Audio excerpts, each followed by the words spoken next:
ஒரு இடத்துல கிட்டத்தட்ட 230 வருஷங்களா மக்கள் யாரும் குடியேறாம இருக்காங்கன்னு சொன்னா உங்களால நம்ப முடியுதா? ஏன் அங்க யாரும் வசிக்கல? எதனால அந்த இடத்த விட்டு மக்கள் எல்லாம் வெளியேறினாங்க? இத பத்தி டீட்டெயிலா பாத்துருவோமா? Yes, welcome to shower and cover.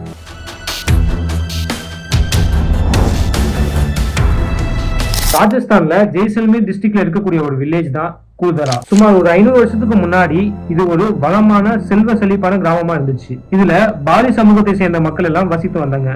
இதை சுத்தி கிட்டத்தட்ட 84 கிராமங்கள் ஒன்னா இணைஞ்சு ஒரு பெரிய சமூகமா வாழ்ந்தாங்க.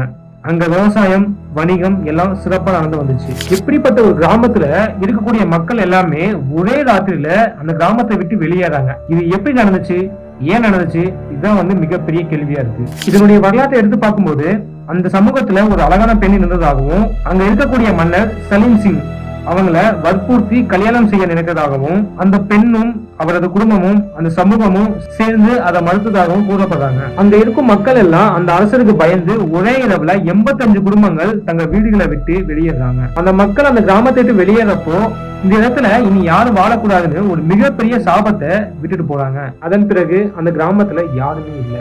இதுல இருக்கக்கூடிய ஒரு மர்மமான விஷயம் என்னன்னா, பகல்ல இது ஒரு விரிச்சோடிய கிராமமா இருந்தாலும் இரவுல மிகவும் கொடூரமான ஒரு கிராமமா மாறுது. பல ஆன்மாவினுடைய அழுகை குரலும் கேட்கிறதா சொல்லப்படுறாங்க. யாரும் இல்லாத ஒரு கிராமத்துல கதவு தட்டும் சத்தம், அழுகை சத்தம் கேட்டதாகவும், பல உருவங்கள் தென்படுறதாகவும் அங்க சுற்றி இருக்கக்கூடிய மக்கள் சொல்றாங்க.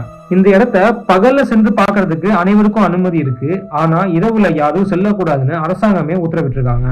ஆமா, இங்க இரவுல சென்ற பல நபர்கள் காலையில இறந்து காணப்பட்டிருக்காங்க. அதனாலதான் ராஜஸ்தான் அரசாங்கமே இதை ஒரு ஹாண்டட் ஹெரிடேஜ் சைட்ஸ்னு அறிவிச்சிருக்காங்க. ஆனா சில வரலாற்று ஆசிரியர்கள் சொல்வது என்னன்னா, பஞ்சத்தாலையும் நீர் பற்றாக்குறையாலையும் வறட்சி காரணமாக மக்கள் இந்த கிராமத்தை விட்டு வெளியேறினாங்கன்னு சொல்லப்படுறாங்க. ஆனா இரவுல அங்க போன நபர்கள் காலையில இறந்த நிலையில காணப்படுவதும், இரவுல அங்கிருந்து வர சத்தமும் அங்க உண்மையிலேயே ஆவினுடைய நடமாட்டம் இருக்குன்னு அங்க இருக்கக்கூடிய மக்கள் எல்லாம் இன்னமும் நம்புறாங்க. இந்த இடத்தை பத்தி நீங்க என்ன நினைக்கிறீங்க? இது உண்மையிலேயே பேய் நடமான கிராமமா, இல்ல இது ஒரு வரலாற்று சம்பவமா? உங்களுடைய கருத்துக்களை கீழே கமெண்ட்ல சொல்லுங்க. இது மாதிரி மோர் இன்ட்ரெஸ்டிங்கான கண்டென்ட் ஷோவர் அண்ட் கவர் சேனலை சப்ஸ்கிரைப் பண்ணுங்க.